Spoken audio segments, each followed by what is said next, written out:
Bismillah.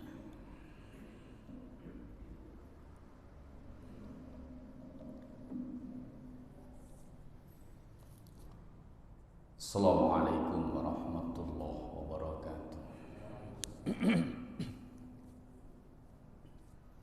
Alhamdulillah alladzi anzala as-sakinata fi qulubil mu'minin liyazdadu imanan ma'a imanihim.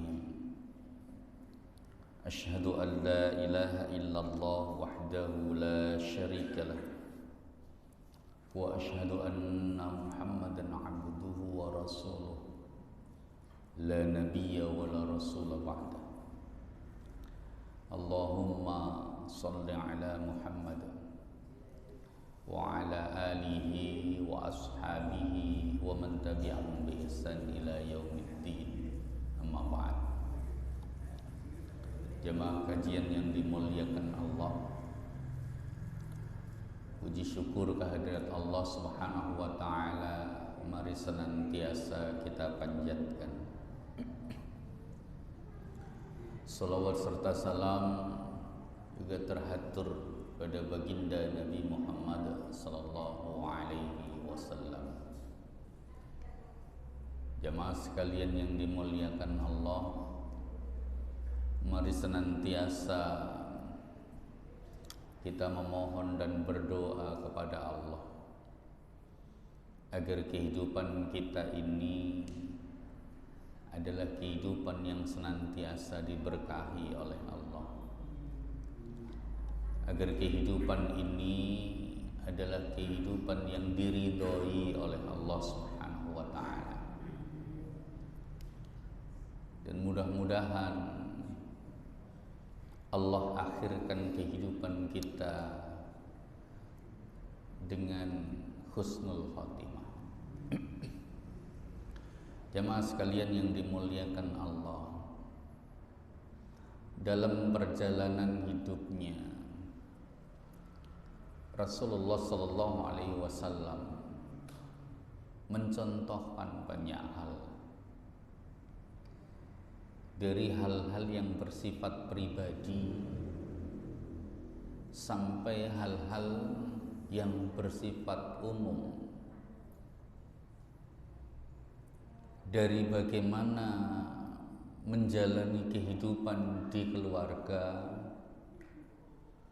kemudian secara sosial, begitu pula dalam urusan mencari rezeki. Nah, di dalam Islam ada bagian yang patut untuk kita ketahui dan pelajari. Bagian itu apa yang kita sebut dengan muamalah. Nah, di bagian atau di antara bagian muamalah-muamalah itu ada di antaranya yang secara khusus membahas tentang jual beli. Rasulullah Shallallahu Alaihi Wasallam itu dikenal sebagai pribadi yang berakhlak luar biasa, sehingga ketika beliau muda, beliau adalah seorang pedagang. Dari level beliau sebagai karyawan, ya, kemudian menjadi katakan seorang manajer,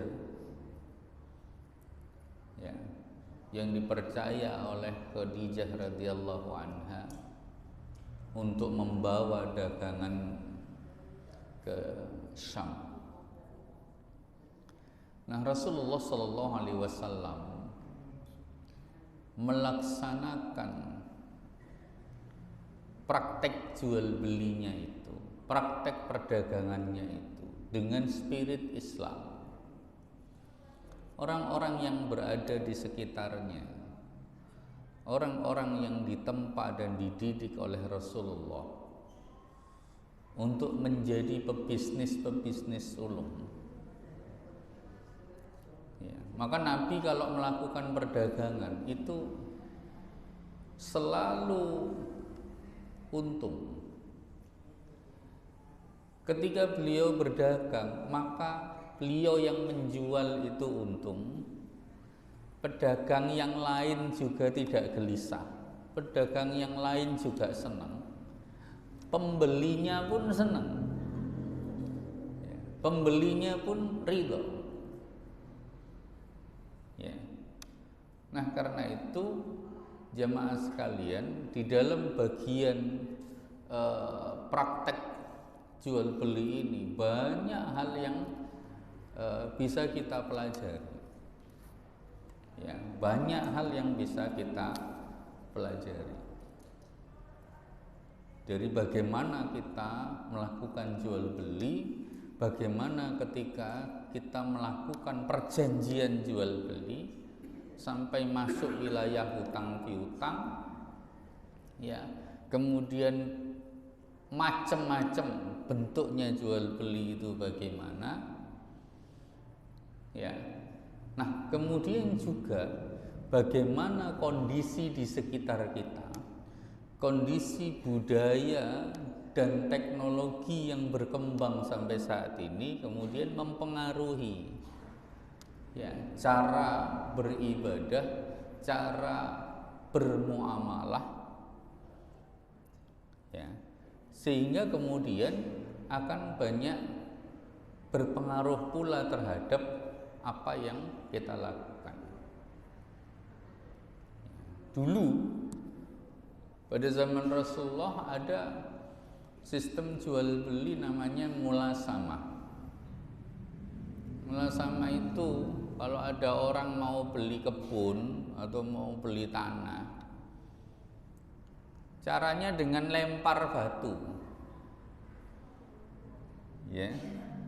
Jadi lempar batu, dia melempar batu itu. Nah, sejauh lemparan itu dapatnya, disepakati berapa harganya. Nah, kemudian pakai begitu. Ya. Jadi banyak terjadi pada zaman Rasulullah dulu, ya, sebagaimana adat yang berlaku pada masa itu, kebiasaan yang berlaku bagaimana.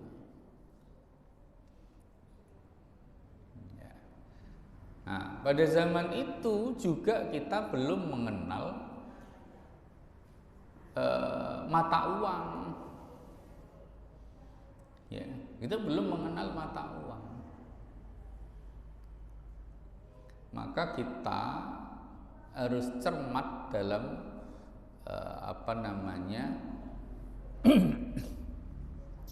dalam melihat bagaimana praktek pada zaman Rasulullah dulu. Ada beberapa hal yang memang harus kita perhatikan betul. Ya. Nah, oleh karena itu jamaah sekalian, dalam bagian muamalah ini tentu ada hal-hal yang juga berubah ataupun bukan berubah, tapi harus melihat bagaimana kondisi yang berkembang. Artinya perkembangan zaman itu menjadi mutlak, ya, menjadi mutlak. Nah, sekarang ini kita masuk ke zaman di mana digitalisasi itu menjadi hal yang mutlak, ya, hal yang mutlak. Kita tidak bisa menghindari. Kita tidak bisa menghindar. Kalau kita menghindar, kita akan tertinggal. Ya, kita akan tertinggal. Jadi sekarang digitalisasi ini mempengaruhi banyak hal. Sekarang ada namanya uang virtual.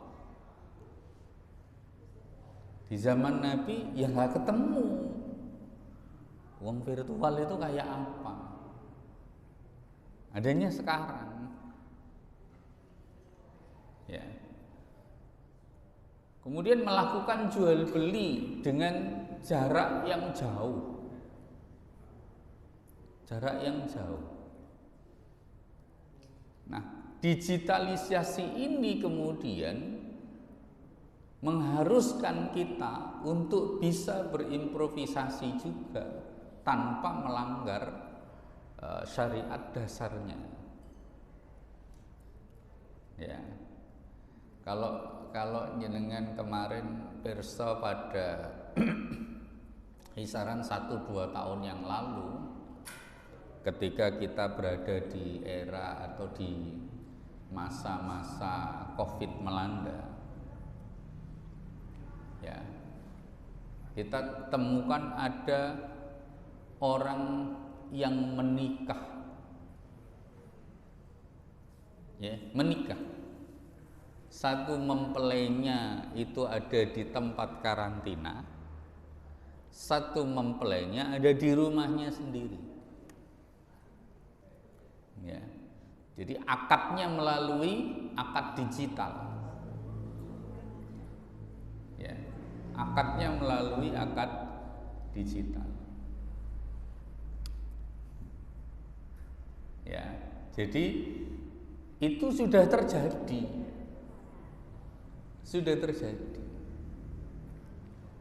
Ya.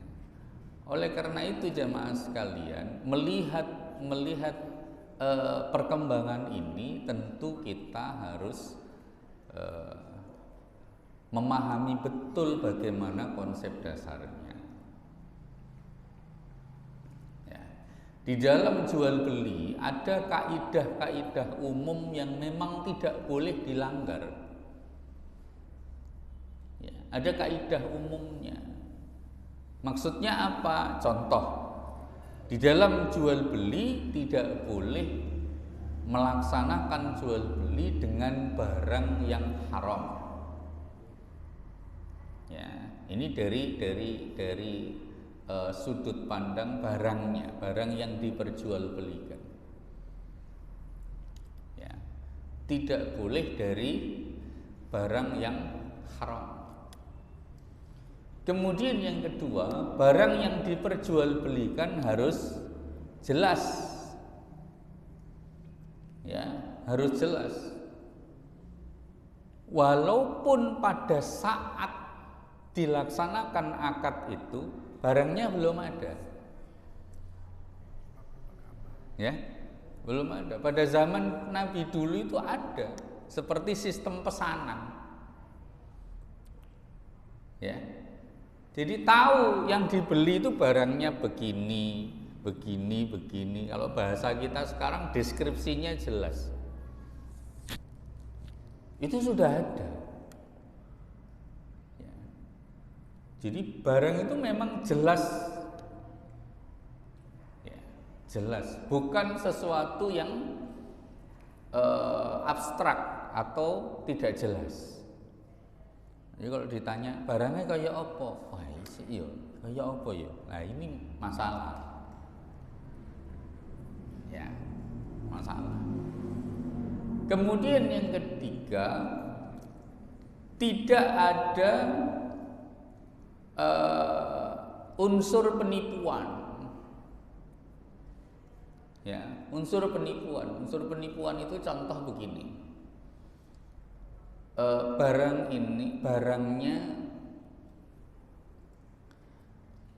terbuat dari aluminium,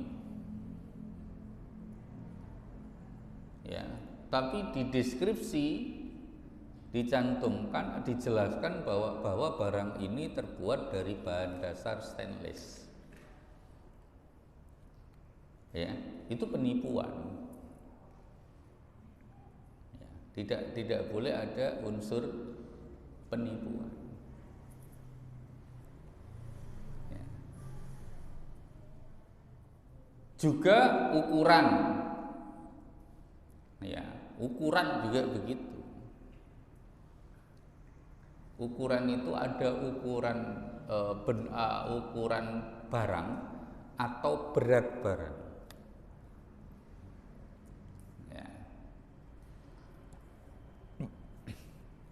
Jadi semuanya harus jelas. Ada juga kaidah lainnya adalah tidak mengandung perjudian. Ya, tidak mengandung perjudian. Juga tidak mengandung unsur riba. Ya. Nah, maka sekarang kita coba perhatikan apakah dalam proses jual beli secara umum itu muncul hal-hal yang melanggar kaidah tadi. Mungkin tidak ketika kita jual beli itu terjadi penipuan? Mungkin enggak? Sangat mungkin. Ya, sangat mungkin. Orang jual sepeda motor, ya spesifikasinya ini. Ternyata isinya enggak begitu. Motor saya ini baru 3 bulan. Ternyata ada bagian onderdilnya yang sudah diganti. Ya. Ada unsur-unsur penipuan. Itu. Terus kemudian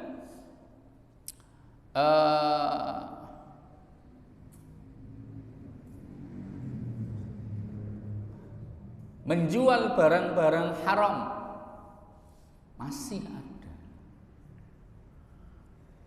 Jadi kita masih bicara tentang jual beli secara umum. Ya, jual beli secara umum. Ketemuan. Kalau di dalam fikih klasik, ya, fikih klasik itu muncul syarat-syarat. Penjual dan pembeli itu salah satu di antara syaratnya itu adalah balik. Pertanyaannya adalah bagaimana jual beli yang dilakukan anak TK ketika beli jajanan di kantin? Sudah balik belum? Sudah balik belum? Anak TK itu kisaran usianya kan 5 tahun. Kita beli sendiri kan? Ya, beli sendiri. Kemudian ada namanya ijab kabul. Nah, kalau jenengan ketemu ada orang dulu yang setiap melakukan jual beli mesti mengatakan saya jual ya. Yang satu, oh iya saya beli.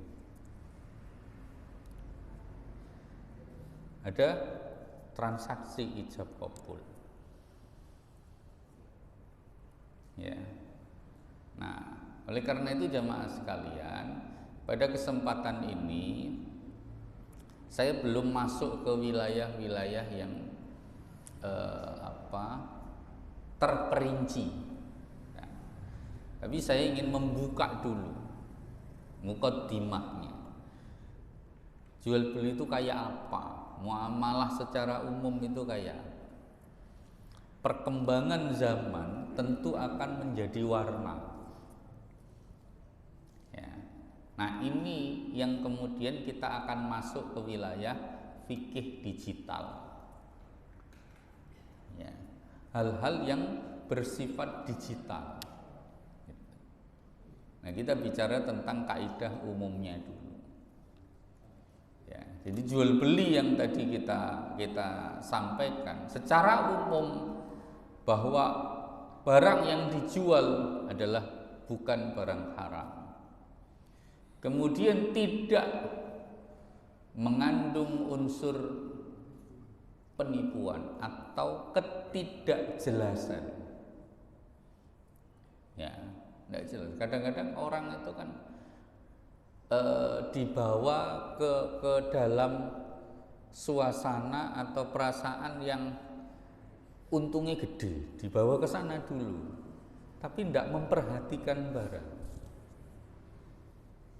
Ya, tidak memperhatikan barang. eh, saya beberapa tahun yang lalu itu membeli handphone. Ya, membeli handphone. 5 tahun yang lalu handphone sebesar ini, lebih besar dari ini. Ya, lebih besar, maksudnya lebih luas. Layarnya lebih besar. Merek tertentu.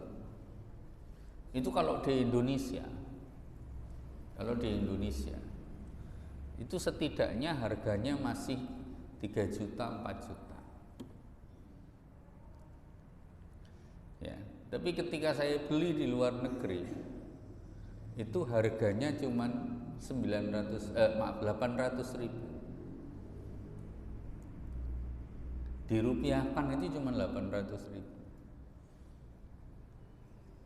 Ya, saya buka speknya, saya buka, oh iya udah belilah. Ya, saya beli 3 unit langsung. Kemudian ketika saya bawa pulang ke Indonesia, nah di situ baru ketahuan, ya, baru ketahuan bahwa merek yang tertempel di situ itu palsu, bukan merek sebenarnya, ya, bukan merek sebenarnya. Jadi itu terjadi, itu jual beli offline, bukan online, ya, bukan online. Oleh karena itu, kenapa ini saya sampaikan di awal, agar kita mengerti di awal bahwa pelanggaran-pelanggaran terhadap konsep jual beli itu di dalam pelaksanaan jual beli langsung pun itu muncul masalah, ya, muncul masalah, sudah terjadi dan itu biasa. Nah sekarang bagaimana kalau online? Maka yang kita cek, yang kita perhatikan adalah bagaimana cara dan sistemnya. Contoh, kalau ada barang yang ditawarkan, maka apakah kita bisa melihat spesifikasinya dengan baik? Ya, spesifikasinya jelas, harganya jelas, penjualnya jelas, ya, penjualnya jelas. Kita yakin akan itu. Berarti sama dengan ketika kita datang ke toko, kita tahu tokonya ada, ya. Kita tahu di situ barangnya juga jelas. Yang disampaikan juga jelas. Sekarang pertanyaannya begini, pernah enggak orang ketipu ketika membeli di sebuah toko offline? Maksudnya sampean datang ke sebuah toko terus beli di situ, tertipu di situ. Pernah enggak? Pernah. Ya, pernah. Apakah yang tertipu yang membeli atau yang tertipu yang dibeli, yang penjual, itu juga pernah terjadi. Ya, saya dulu punya giat atau pelaku usaha toko bangunan. Jadi penipuan di toko bangunan itu saya tahu. Triknya para penipu itu saya tahu. Sampai ada toko yang hampir dikuras habis barangnya, itu ada. Ya, ada. Karena saya sendiri pun pernah hampir tertipu. Ada orang beli besi sekian puluh lonjor, ukuran ini, sekian puluh lonjor ukuran ini, pokoknya pendek kata sak mobil. Ya, kirim ke tempat ini. Nyampe di tempat tujuan, yang nunggu di situ bukan yang beli. Ya, yang nunggu di situ itu bukan orang yang beli, tapi mengaku sudah membeli kepada seseorang dan disuruh nunggu barangnya di situ. Lah saya merasa belum dibayar juga. Saya bilang kalau sampean sudah bayar, buktinya mana? Ditunjukkan notanya. Oke, sampean sudah bayar ke toko ini dan saya bukan dari toko itu. Ya saya bawa pulang. Itu modus, Pak. Ya, modus. Jadi apa yang kita lihat? Yang kita lihat bagaimana cara kerjanya. Kalau kemudian sampai tidak ada orang yang melakukan penipuan, oh jangan bicara online atau offline. Di semua sisi ada kemungkinan begitu, pasti ada. Apakah orang yang melakukan jual beli online yang curang ada? Ada. Ya. Makanya kita harus mempunyai standar, ini toko ini terpercaya, dari sini. Ya. Saya pernah beli buku, Pak. Ada sebuah blog menjual buku-buku lama. Bukunya itu lama, Pak. Buku tahun 40-an, tahun 50-an, tahun 60-an. Ini menarik. Akhirnya saya beli. Saya transfer. Ya. Setelah itu apa yang terjadi? Saya dikirim buku. Ada 5 judul buku. Tapi judulnya satu pun tidak ada yang sama. Ya. Judulnya tidak ada yang sama. Dikirim buku mujarobat, buku doa, buku sholawatan, buku tuntunan amalan, dan seterusnya. Ya, ketika saya hubungi, jawabannya ringan, Pak. Oh iya, maaf, salah kirim. Salah kirim. Kalau boleh kirimkan saja kembali buku itu. Kemudian nanti buku yang Anda pesan saya kirim ulang. Tapi mohon maaf, ada tambahan ongkos kirim. Karena saya sudah tidak yakin, maka kemudian saya tinggal jawab, ya sudah Kak, biar ini saja yang saya baca. Selesai. Nah, kenapa sampai terjadi begitu? Karena saya tidak teliti. Makanya sampai sekarang saya sudah tidak berani membeli dari blog pribadi orang-orang. Lebih baik saya membeli langsung di marketplace. Marketplace itu adalah tempat besar jualan orang-orang banyak. Ya, sehingga kita bisa bandingkan, oh spesifikasinya seperti ini, ya. Ciri-ciri barangnya seperti ini, kemudian harga pasarnya sekian. Sehingga akan menjadi tidak masuk akal kalau lainnya jual 500, 490, 510. Ada satu orang yang jual 100.000. Ya, udah. Tidak masuk akal.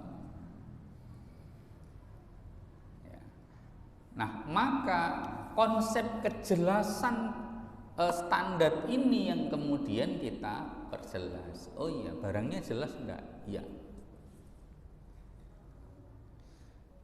Kalau ada umpamanya maksudnya tidak sesuai, kita bisa mengadu kemana? Ada. ada sistemnya. Ya. Kalau barang tidak sesuai dikirim, maka lapornya bagaimana, caranya bagaimana, bisa atau tidak, sistem sudah tercover semuanya. Ya, sudah tercover. Apalagi sekarang tidak harus melakukan pembayaran di depan. Ya, sekarang kan udah banyak pesan ini COD, ya, COD, kita bayar di sini, gak cocok gak dibayar, ya, untuk menghindari hal-hal yang tidak kita inginkan, hal-hal yang kita takutkan. Kok dikirim barangnya gak cocok, kok dikirim begini. Ya. Nah, jual beli online itu Bapak Ibu sekalian mutlak terjadi sekarang dan tidak bisa dihindarkan. Gak bisa. Ya, tidak bisa dihindarkan. Terus kemudian harganya kan jadi berbeda. Maksudnya begini. Saya beli barang nih, harganya 50.000. Ketika kita beli online, apakah harganya jadi 50.000? Enggak, kenapa? Karena ada yang membelikan. Ya kan? Kita beli nasi goreng di Benowo melalui aplikasi tertentu. Harga nasi gorengnya 10.000. Kita bayar 10.000 enggak? Ongkos kirim. Apakah ongkos kirim itu adalah harga barang? Enggak. Ini yang harus kita pahami. Ongkos kirim itu bukan harga barang. Harga barangnya tetap. Ya, harga barangnya tetap. Dan sebenarnya ketika kita membeli pun ke sana sendiri, toh juga pakai bahan bakar, ya kan? Sama. Jadi itu hal-hal mendasar yang harus kita pahami. Ya, jadi jangan kemudian, wah berarti ada tambahan harga dong. Nanti saya khawatir itu riba. Ya, berbeda, itu bukan tambahan harga. Ya, itu bukan harganya barang, tapi itu adalah jasanya. Ya, jasa untuk pembelian atau pengiriman. Itu. Jadi bukan harga barangnya. Ada juga kan yang menjual itu yang ngirim juga. Ya. Harga barangnya sekian, jual nasi harganya 7.000 per porsi. Area sekitar Cermi free ongkir. Nah, karena jualannya di Cermi. Gitu. Wilayah di luar ini ongkir 3.000. Ya. Jadi bukan harga barangnya yang naik. Ya, bukan harga barangnya yang naik. Tuh. Ya. Nah, jadi jamaah sekalian, ini hal-hal mendasar yang harus kita pahami dulu. Ya, kita pahami dulu. Jadi ketika kita membeli barang secara online, itu harus kita ketahui bagaimana sistem dan cara kerjanya. Ya. Sistem dan cara kerjanya. Dan diakui atau tidak, sistem ini sudah berjalan. Perputaran uang di dunia online itu luar biasa besar. Luar biasa besar. Ya. Sama dengan begini. Jenengan punya anak di Jakarta. Mondok atau kuliah di sana. Ya, butuh uang. Jenengan kirim uang. Ya. Jenengan kirim uang. Kirimnya 1 juta. Pertanyaannya, sampean ngirimnya itu betul 1 juta atau lebih dari 1 juta? Nah, kenapa begitu? Yang harus kita pahami cara kerjanya. Tidak bisa kemudian langsung kita simpulkan, wah nggak usah kirim pakai model ini riba. Ya kan? Saya ngirim 1 juta, paling enggak, ya paling enggak ongkosnya itu 2.500 sampai 6.500. Ya, 2,5 sampai 6,5 sekali kirim. Ya. Nah itu kalau memang di bank yang sama, nggak ada ongkos kirimnya. Tapi kalau antar bank itu ada administrasinya. Ya, ada administrasinya. Gitu. Jadi kita harus memahami cara kerjanya dulu. Ya, cara kerjanya dulu. Sehingga kita tidak mudah galau. Ya, tidak mudah galau. Kalau mau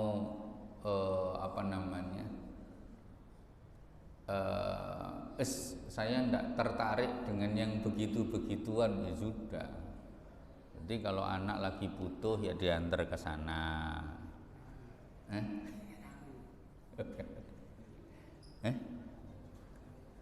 Ya kan tidak mau. Tidak mau. Ya diantar.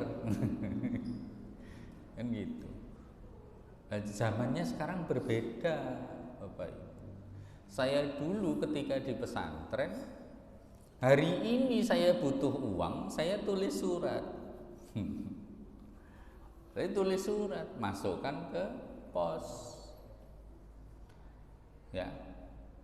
4 hari kemudian nyampe di rumah. Dari rumah kemudian kirim lewat pos pakai wesel. 4 hari kemudian baru nyampe di pesantren. Jadi kalau sekarang kehabisan uang, ya alamat puasa seminggu. Ya, puasa seminggu. Ya, itu. Jadi dulu enak-enak aja itu nggak apa-apa. Ini saiki piye kira-kira? Ya, gitu. Tinggal ngomong, ya habis. Ya, itu. Oke ya. Kayak gitu tuh gimana? Kenapa? Itu sistem bisnis atau Maksudnya? ya semacam kita PF itu kan kalau bank itu kan ada admin, kalau iya. Sama-sama bank gratis. Ya kan adminnya berbeda. Adminnya kan berbeda. Sama dengan begini, maaf. Sampean punya petugas sendiri untuk antar jemput barang. Ya, katakanlah sampean punya petugas di wilayah Gresik. Ya, saya bergerak di wilayah Surabaya. Saya punya karyawan sendiri, punya petugas sendiri, kira-kira bayari dewe-dewe enggak? Nah itu ya, itu sistem kerja ya. Jadi akhirnya saya gaji karyawan saya sendiri, jenengan juga gaji karyawan sendiri. Akan berbeda ketika jenengan bisa langsung kirim ke tujuan, sampai hanya membayar satu pengirim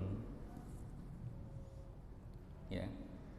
Tapi kalau transit ya harus membayar juga karyawannya pihak lain, kan gitu. Nah itu sistem ya. Nah biasanya ya bergantung kepada kebijakan masing-masing perusahaan. Ada yang bisa meminimalisir, mengecilkan dari tadi mestinya 6.500 jadi 2.500 ya. Iya itu kan apa, jasa ya, jasa. Jadi bukan nilai barangnya. Kalau itu nilai barang, maka biasanya akan bermain di wilayah prosentase. Contoh, sampean kalau kirim barang, maka prosentasenya adalah berapa dari harga barang itu kan nambah. Nah, itu masuk. Tapi di situ kan tidak dijelaskan begitu. Yang dijelaskan adalah langsung, umpamanya itu barang, maka di bawah ada ongkos kirim. Bukan berubah harganya. Bukan harganya yang ditambah. Ya. Sama dengan kalau jenengan makan di restoran di Surabaya. Apakah yang jenengan bayar ini sesuai dengan harga makanannya? Enggak. Kenapa? Ada pajak. Ya. Dan itu ditulis di bagian bawah. Tertulis di situ. Ada PPN. Ya. Itu. Jadi berbeda peruntukannya. Ya. Berbeda peruntukannya. Yang bisa. Terus untuk COD itu apakah kita nggak termasuk diboroki dulu? Maksudnya? Kita pesan secara COD, otomatis barang itu dibeli orang yang mengantarkan dulu. Enggak semua. Enggak semua. Sistemnya gitu. Berarti kita diboroki. Iya, boleh. Gimana? Begitu. Enggak apa-apa. Umpama kita ini, ya mohon maaf, kita ini orang mampu, kemudian si Gojeknya itu modalnya kok gila utang-utangan, terus kok borki wong kan. Ya enggak apa-apa, kita tinggal nambah saja kan. Gitu. Kan ongkos kadang biasanya kan gak gede banget. 3.000 umpamanya. Ya kalau kita mau tambahi saja, wis 10.000 kan gitu. Ya. Tidak masalah untuk yang itu. Itu kan yang level atau lingkup kecil ya sekitar. Lingkup besar pun sampai COD kan bisa. Ya. Membeli barang di marketplace harganya 500.000 COD. Pertanyaannya siapa yang bayarin?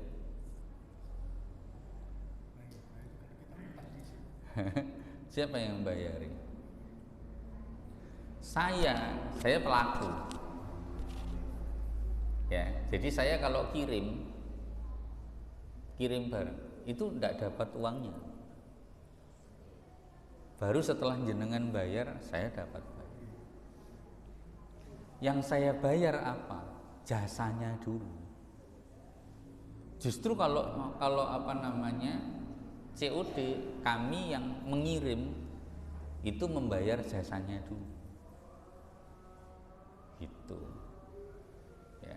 Jadi murni sampean yang bayar.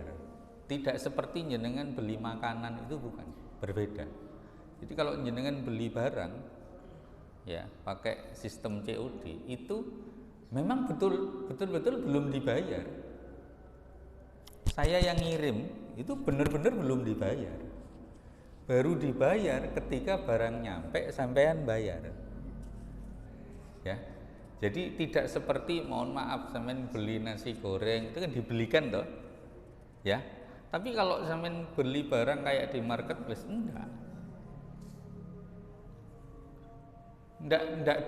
enggak diboreki sama posnya, enggak. Berarti nanti Gojek itu sih membayar ke sana, begitu kita bayar. Iya, betul. Jadi saya kirim lewat pos. Ya, saya membuat rekening pos. Jadi ketika pos ini kirim ke tujuan, kemudian orang ini membayar, maka pembayaran itu langsung masuk ke rekening saya. Gitu. Jadi beda dengan kalau kita beli makanan di sekitar, beda, Pak. Ya, gitu. Insya Allah kita akan perinci, ya, perinci dan perurut penjelasannya pada kesempatan yang akan datang. Dibuka saja besok biar kelihatan. Saya kira itu. Kita akhiri dengan doa kafaratul majelis. Subhanakallahumma bihamdika asyhadu an la ilaha illa anta astaghfiruka wa atubu ilaik. Assalamualaikum warahmatullahi wabarakatuh.